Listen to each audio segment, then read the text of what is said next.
বাংলাদেশ উন্মুক্ত বিশ্ববিদ্যালয়ের ৩ বছর মেয়াদী বিএ এবং বিএসএস প্রোগ্রামের তৃতীয় থেকে ষষ্ঠ সেমিস্টার পর্যন্ত কোর্স রেজিস্ট্রেশনের বিষয়ে একটি বিজ্ঞপ্তি প্রকাশ করা হয়েছে। আজকের ভিডিওতে আমি দেখাবো কারা কারা আপনারা এই কোর্সে রেজিস্ট্রেশন করতে পারবেন, কিভাবে করবেন, এই বিষয়ে বিস্তারিত আলোচনা করা হবে। যাই হোক, এই ভিডিও শুরু করার আগে আমি আমার সকল শিক্ষার্থীকে আন্তরিক শুভেচ্ছা, অভিনন্দন ও সালাম জানাচ্ছি। আসসালামু আলাইকুম।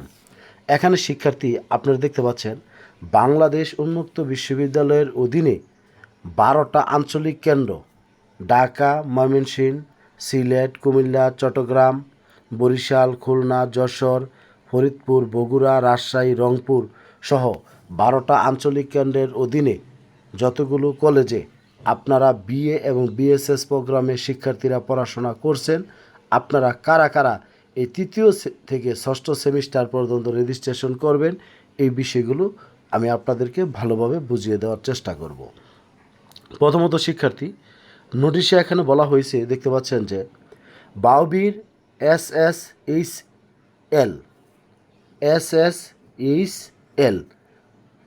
School of social science, humanities and language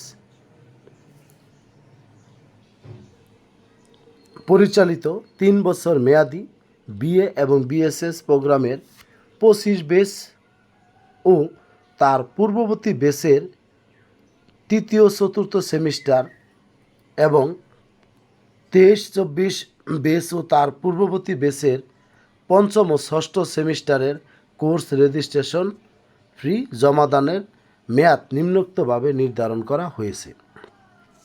এখানে আমি আপনাদেরকে প্রথমে বলবো যে কারা কারা রেজিস্ট্রেশনটা করতে পারবেন। যেমন ধরেন, বর্তমানে যারা 25 বেসের শিক্ষার্থী রয়েছেন, আপনারা বিএ বিএসএস পরীক্ষা 2025 অনুষ্ঠিতব্য পরীক্ষা 2026-এ অংশগ্রহণ করেছেন। সেই জন্য শিক্ষার্থী আপনারা প্রথম আর দ্বিতীয় সেমিস্টারে পরীক্ষায় অংশগ্রহণ করেছেন স্বাভাবিক নিয়মে। সেই কারণে আপনাদেরকে এখন বিএ বিএসএস পরীক্ষা 2026 অনুষ্ঠিতব্য পরীক্ষা 2027 সালে যে বিএ বিএসএস পরীক্ষা 2026 অনুষ্ঠিত হবে, সেই জন্য আপনাদের তৃতীয় ও চতুর্থ সেমিস্টারের রেজিস্ট্রেশন করতে হবে। এমনকি যারা আপনার 24 বেস বা 23 বেস বা 22 বা আপনার 21, 20, 19 বা 18 বেসের শিক্ষার্থী যদি আগে কোনো কারণে আপনার তৃতীয় এবং চতুর্থ সেমিস্টারের তিনটা করে 6টা কোর্সে রেজিস্ট্রেশন না করে থাকেন, তার 2 সেমিস্টার হোক অথবা 1 সেমিস্টার হোক, যদি আপনি তৃতীয় না করে থাকেন তাহলে তৃতীয় করতে পারবেন, যদি চতুর্থ না করে থাকেন চতুর্থ করতে পারবেন, যদি দুইটাই না করে থাকেন তাহলে আপনি রেজিস্ট্রেশন করতে পারবেন। কারণ বিএ বিএসএস পরীক্ষা 2026 অনুষ্ঠিতব্য পরীক্ষা 2027-এর জন্য। এছাড়াও আমাদের 23 এবং 24 বেসের গত বছর যে আপনার বিএ বিএসএস পরীক্ষা 2024 একসাথে 23 এবং 24 বেসের পরীক্ষা অনুষ্ঠিত হয়েছিল।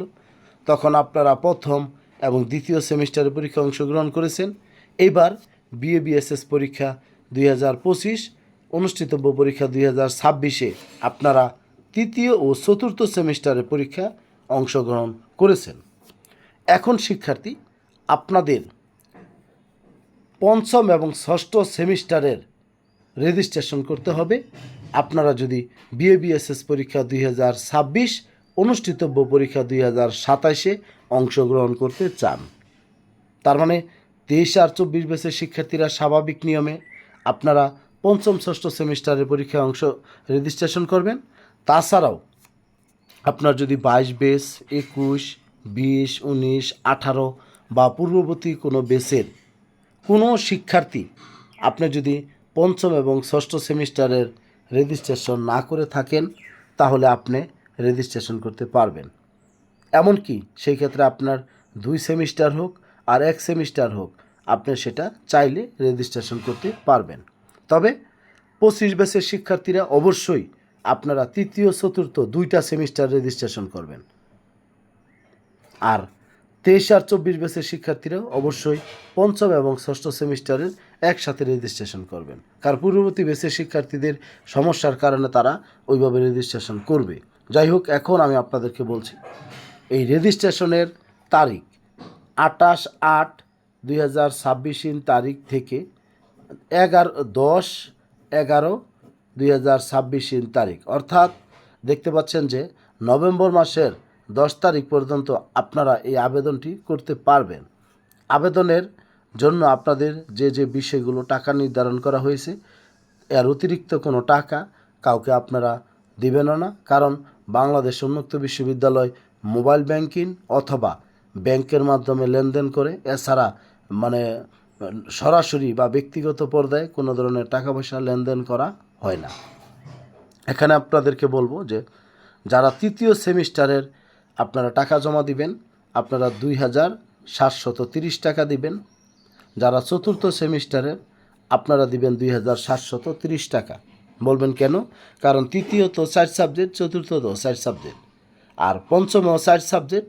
এই জন্য ভুল হয়েছে আমার বিষয়টা। তৃতীয়তে 3 সাবজেক্ট, চতুর্থত 3 সাবজেক্ট, এই জন্য পঞ্চমও 3 সাবজেক্ট, সেই জন্য আপনারা এখানে 2,730 টাকা করে। তাহলে বলবেন স্যার ষষ্ঠতে কি সাবজেক্ট বাড়বে না?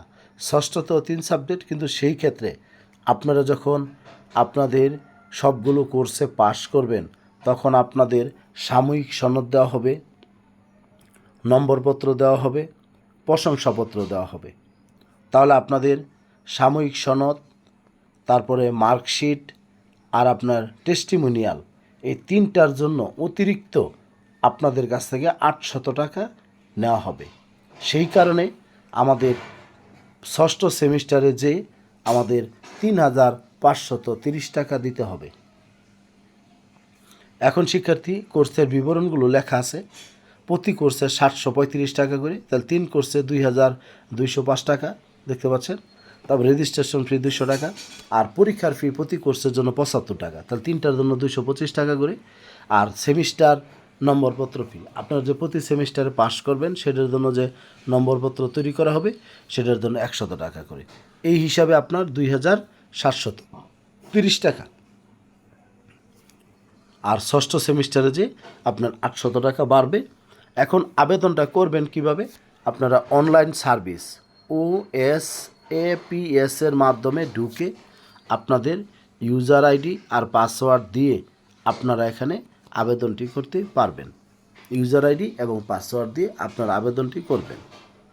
তো আবেদন করার পরে আবেদনের যে ডকুমেন্টটা সেটা আপনারা ফটোকপি করে নিজেদের কাছে রাখবেন, এবং 1 কপি আপনারা উপ আঞ্চলিক কেন্দ্র বা আঞ্চলিক কেন্দ্রে জমা দিয়ে আপনাদের যে বই সেগুলো আপনারা সংগ্রহ করবেন। আর এই 2,730 টাকার সাথে এখানে অনলাইনে একটা চার্জ, সেটা 20 টাকা বা 10 টাকা বা 30 টাকার মতন আসবে, সেটা আপনাকে অতিরিক্ত দিতে হবে। এখন দেখেন, এখানে আরেকটা বিষয় আমি আপনাদেরকে বলবো। দেখেন লেখা আছে যে 2019 ব্যাচের পূর্বে ভর্তিকৃত শিক্ষার্থীগণ অফলাইনে ব্যাংকের মাধ্যমে কোর্স রেজিস্ট্রেশন করবেন রেজিস্ট্রেশনের মেয়াদ থাকা সাপেক্ষে।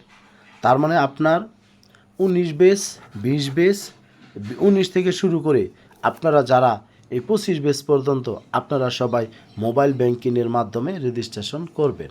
কিন্তু 19 ব্যাচের আগে হতে পারে সেটা 18, 17, 16 বা 14 বা 13 ব্যাচের যদি কোনো শিক্ষার্থী আপনারা রেজিস্ট্রেশন করেন, আপনাদের যদি মেয়াদ থাকে, তাহলে সেই ক্ষেত্রে বাংলাদেশ উন্মুক্ত বিশ্ববিদ্যালয়ের নির্ধারিত ব্যাংকে টাকা জমা দিয়ে আপনাদের কাজটি করতে হবে। বলবেন কিভাবে করব? আপনারা প্রথমত আপনি যেই কলেজে পড়েন সেখানে যাবেন। যাওয়ার পরে আপনি সেখান থেকে জানবেন যে আপনার কলেজটি কোন আঞ্চলিক কেন্দ্র বা উপ আঞ্চলিক কেন্দ্রের অধীনে, অথবা যেখানে আপনারা ভর্তি হয়েছেন আঞ্চলিক বা উপ আঞ্চলিক কেন্দ্রে, সেখানে যাবেন। সেই আঞ্চলিক কেন্দ্র থেকে বা উপ আঞ্চলিক কেন্দ্র থেকে আপনি জানতে পারবেন যে আপনার কলেজটি কোন ব্যাংকে আপনার টাকা জমা দেওয়া হয়। তখন সেখান থেকে আপনার 4 পার্টের রিসিট নেবেন। নেওয়ার পরে আপনি প্রতি সেমিস্টারের জন্য পূরণ করবেন। করার পরে 2টা পার্ট আপনার ব্যাংকে রেখে দিবে আর 2টা পার্ট আপনাকে দিয়ে দিবে। দেওয়ার পরে একটা পার্ট এনে আবার আপনি উপ আঞ্চলিক কেন্দ্রে বা আঞ্চলিক কেন্দ্রে জমা দিবেন, দিয়ে বই নেবেন, আরেকটা অংশ শিক্ষার্থীর অংশ সেটা আপনার কাছে রেখে দিবেন। এইভাবে আপনারা 2 সেমিস্টারের জন্য 2টা করে আপনারা ব্যাংকে রিসিট নেবেন। তারপর যদি আপনাদের বুঝতে অসুবিধা হয় আপনারা 01609781125 এই হোয়াটসঅ্যাপ নাম্বারে আপনারা আমাকে মেসেজ দেবেন। আমি আপনাদের চেষ্টা করব সহযোগিতা করার জন্য। তবে শিক্ষার্থী বিষয়টা অতীব মানে গুরুত্বপূর্ণ, সেই জন্য আপনারা কালক্ষেপণ বা অবহেলা না করে আপনাদের রেজিস্ট্রেশন করবেন। আর আপনাদেরকে একটা রিকোয়েস্ট করব যে আপনারা ভিডিওটি বেশি বেশি করে শেয়ার করবেন, যাতে করে আমাদের সকল শিক্ষার্থী রেজিস্ট্রেশন কাজটি সম্পূর্ণ করতে পারে। এখানে বলবেন যে স্যার সব কিছু লেখা আছে, তারপর আমি বলে দিচ্ছি যাতে আপনারা আপনাদের বিষয়টি সুন্দরভাবে বুঝে নিতে পারেন। সকলের সুস্বাস্থ্য দীর্ঘায়ু কামনা করি। আপনারা সবাই ভালো থাকবেন। নতুন দিনে আমরা নতুন কিছু নিয়ে আসব। সে পর্যন্ত সবাই যেন ভালো থাকেন আর আপনাদের আগামী দিনগুলো ভালোভাবে কাটুক এই প্রত্যাশা রেখে শেষ করছি। আসসালামু আলাইকুম।